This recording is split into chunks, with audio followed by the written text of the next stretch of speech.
Good day, listeners, and thank you for joining us for the fourth program in our series on the Grade 9 IPA syllabus. In our last program, we explained how important it is to do research before staging a performance, as everything on stage needs to reflect the style, time, and culture of the script. Professor Moyo joined us to clarify how to do research and to remind us how important it is to accurately represent a time and culture on stage. He reminded us that the youth need to preserve Namibian customs and cultures, as many African cultures are not accurately reflected, researched, or recorded. In today's program, we will be looking at how integrated performing arts, which will be called IPA from now on, is assessed. In IPA, there are 3 types of assessments.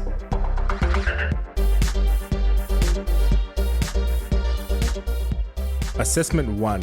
Continuous assessment. A variety of formal and informal assessments to record the full range and levels of competency. Assessment 2. Formative assessment. This is any assessment made during the school year to improve learning and help shape the teaching/learning process. This helps learners if and when it is used to motivate them, or the teacher uses the information to improve teaching and learning materials. Third assessment, the summative assessment.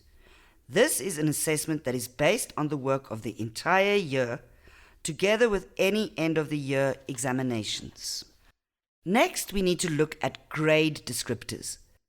In IPA, grade descriptors are very similar to any other subject, ranging from an A to an ungraded. AU stands for ungraded and is given when a learner achieves less than 40%. Even with extensive help from the teacher, the learner is unable to reach the minimal level of competency. E is below 50%. This learner only achieved the minimum number of objectives. This learner is in need of urgent learning support or may have other circumstances that make it difficult for them to learn.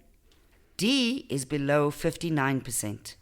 It means a learner has achieved objectives satisfactorily, but may need learning support in some areas. A C means a learner has achieved objectives well and can master them in unknown situations and contexts. If you can achieve objectives very well, you might not be good in every area, but you are excellent in some. You will receive a B grade, which is below 80% but above 69%. Of course, if you receive an A, you have achieved all objectives exceptionally well. Now let's go back to Miss Olivier's classroom, where her grade 9s are excited to join the IPA class.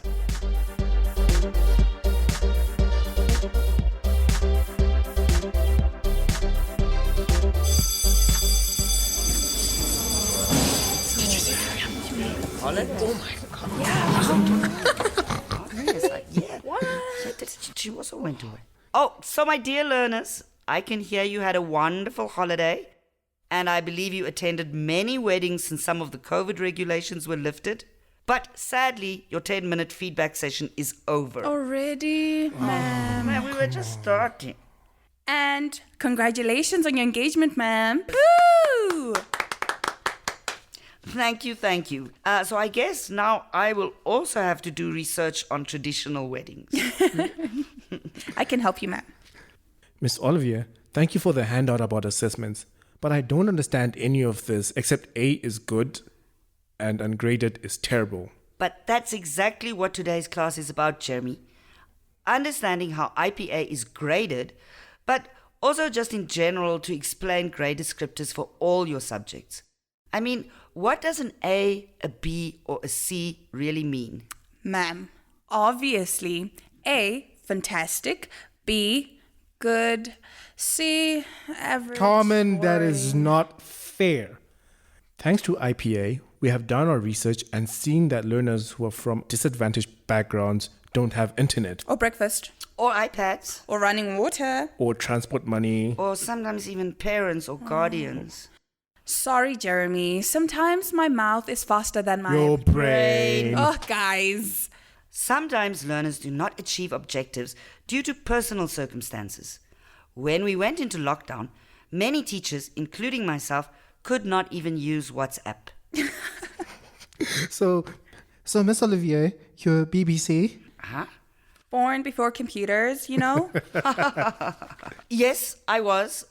I do understand I had to make a big effort to be able to conduct distance education. E-learning. I was at my grand's. I had no data.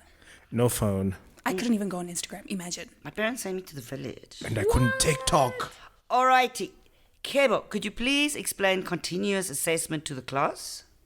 That's when you give us marks throughout the year, right? Ma'am, those are the small marks like 10 and 5 for the tasks we do? Yes, Kylie. Do you remember when Suki was still in the class? She could not sing or dance very well, but she made up the best stories and lyrics for the songs. So, maybe her singing and dancing marks were a bit lower, but her other marks were much higher. And she was also marked because she was open to your ideas and listened very well and kept making better stories. Oh. She was a good director. I miss her. So do I. Oh, not as good as me. But now I can do research, choose a script, know how to run a rehearsal. And don't forget the Or research. set up, or the set and the props, Costume and props. sounds and lights, Marketing and seating arrangements. refreshments. Oh, it sounds like we have a show. Can we end this class with the dance we were learning before the holiday? Yes, ma'am.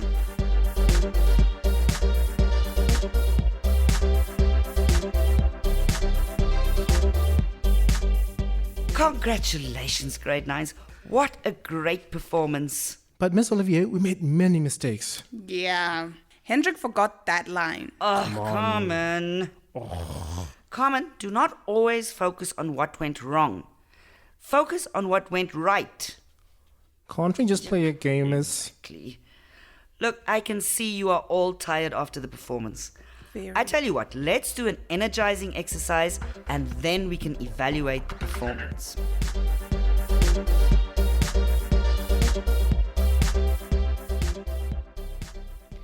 Dear listeners and learners, it seems that so many things are happening in this classroom. But unfortunately, our time has run out. Please join us for our final episode, where we will be reinforcing all the information you have learnt in the last 4 episodes. Until then, stay well. This program was brought to you by NAMCOL with funding from the Ministry of Education, Arts and Culture and the Commonwealth of Learning.